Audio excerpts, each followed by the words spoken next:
خواتین حضرات، بہت ساری پیچیدگیاں ہیں دستاویزکی کی تحریر میں. کئی لوگوں نے بڑا فلسفی مانتے ہیں، کئی کہتے ہیں کہ بھئی وہ نفسیات دان بہت بڑے تھے. سو مچ سو کہ کرائم اینڈ پنشمنٹ جو ہے وہ دنیا کی بیشتر جو ایسی یونیورسٹی ہیں جہاں پہ کرائم پہ تربیت دی جاتی ہے اس کی روک تھام کے لیے، اس کے نصاب میں شامل ہے. چنانچہ میرے اکیلے کا بس کا روگ نہیں ہے. نفسیات کے اندرون تک اترنا اور اس کے اندر انسانیت کے وجود کی جو چھوٹی چھوٹی مچھلیاں ہیں ان کا شکار کرنا، ان کو دیکھنا، ان کو سرفیس پہ لا کے لوگوں کو دکھانا، وہ میرے بس کی بات نہیں ہے. ہمارے ایک دوست ہیں وقار ملک، نفسیات کے علم پر بہت ان کو عبور حاصل ہے. سمجھ سو کہ ہنزا میں انہوں نے ایک کیفے کھولا، اس کا نام بھی سائیکی رکھا. اور جسٹ امیجن کہ باہر جو مشہور نفسیات دان تھے ان کی زندگی کے حالات درج تھے. اور رائنولڈ میسنر بھی ان کے اب آیا تھا ان کو ملنے کے لیے. میرا خیال ہے کہ اس کیفے کا نام اس کو بہت فیسنیٹ وہ اس سے ہوا.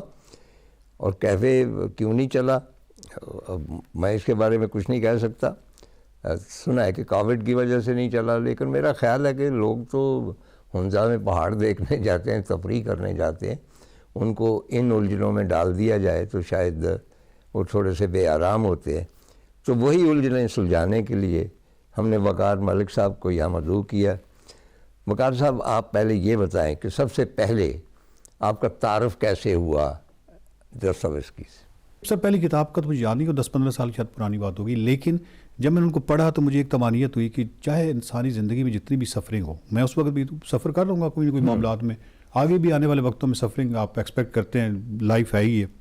لیکن مجھے ایک ہوا کہ مجھے اب ایک سہارا مل گیا کہ سفرنگ کی جو بھی نوعیت ہو، جس طرح بھی ہو، اگر آپ کے پاس بردر کامازوف ہے، اگر آپ کے پاس کرائم اینڈ پنشمنٹ ہے، نوٹس فرام انڈر گراؤنڈ ہے، یہ نثر ہے، تو آپ بڑی آسانی کے ساتھ اسکیپ کر سکتے ہیں. یعنی آپ نے 2 صفحے جبر کر کے پڑھنا ہے اور اس کے بعد آپ اس کے اندر اس کی جو ایک پوئٹکنس ہے یا شاعرانہ قسم کی نثر ہے، اس کے اندر آپ گم ہو جاتے ہیں. تو آپ اپنی جو ہے افسردگی اسے بھول جاتے ہیں. ہاں جی، کیونکہ وہ مطلب یہ دیکھ رہے اتنا پاورفل رائٹر ہے، اتنا پاورفل رائٹر ہے کہ نہ کوئی ناول میں سچویشنز ہیں، نہ کوئی ڈرامیٹک قسم کی معاملات ہیں، کوئی ایسی چیز نہیں ہے. اور میرا خیال ہے کہ ٹالسٹائی کا یہ جو ان پہ اعتراض ہے یہ بھی ایک حوالے سے درست بھی ہے اور غلط بھی ہے. درست اس حوالے سے ہے کہ وہاں کوئی سچویشنز تو ہے نہیں، ایک بینچ پہ بٹھا کے 2 بندوں کو اور پھر 40 صفحے لکھ دینا ان کے آپس میں مکالمے میں.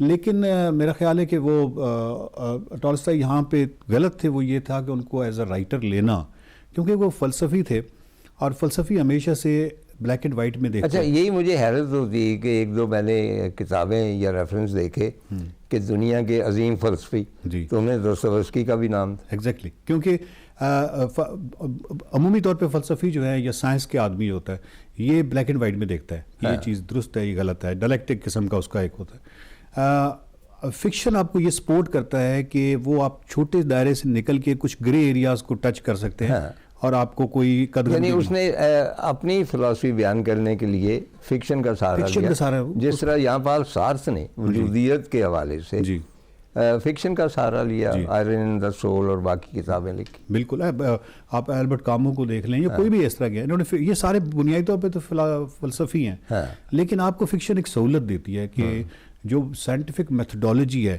جو کہ آپ ہلکا سا باہر نکلتے ہیں تو وہ سیاسی طبقہ آپ پہ شدید تنقید کرتا ہے نا کہ آپ آن سائنٹیفک غیر سائنسی ہو گئے.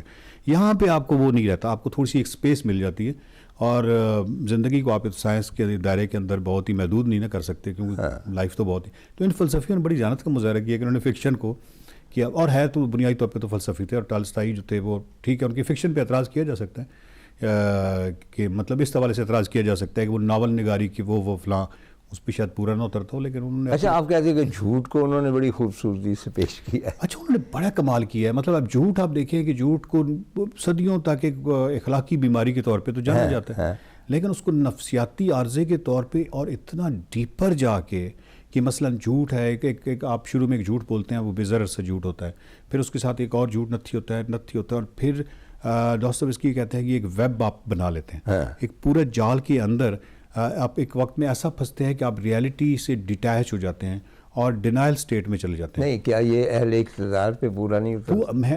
سوسائٹی کے سر 99% لوگوں پہ پورا اترتا ہے, 1% پتہ نہیں کون ہے, لیکن 99% پہ یہ جو ڈینائل اسٹیٹ ہے. میں خوش ہوں, اور مطلب میں خوش نہیں ہوں لیکن میں خوش ہوں اور میں پورٹریٹ کر رہا ہوں. آج اب تو خیر وہ سوشل میڈیا, انسٹاگرام, آپ ہر وقت ہی اپنے آپ کو خوش کرتے رہتے ہیں.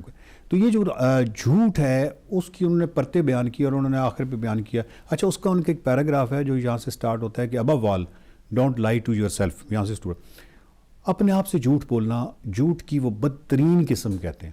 اس کے آگے وہ 4-5 درجے گنواتے ہیں کہ مثلاً اس کے بعد آپ ریسپیکٹ کھو بیٹھتے ہیں اپنی اور دوسری کی, دوسروں کی ریسپیکٹ, اور پھر کرتے کرتے چوتھے درجے پہ لو, یعنی محبت کی خوبصورت ترین جذبے سے آپ بھی محروم ہو جاتے ہیں, یعنی کسی کو محبت کرنے کے قابل ہی نہیں رہتے. اور وہ اس کو ٹیکنیکل گراؤنڈز پہ بیان کرتے ہیں, اور 6 درجے کے بعد وہ انسان کو اینیمل اسٹیٹ پہ لے جاتے ہیں. جھوٹ کو اب آپ دیکھیں نا, وہ کرائم اینڈ پنشمنٹ میں راسکولنیکوف اپنے جھوٹ کو کتنا تک اس نے کھینچا ہے, لیکن اس کو ٹارمنٹ اور اس کو ایک ابتر حالت میں دکھایا ہے.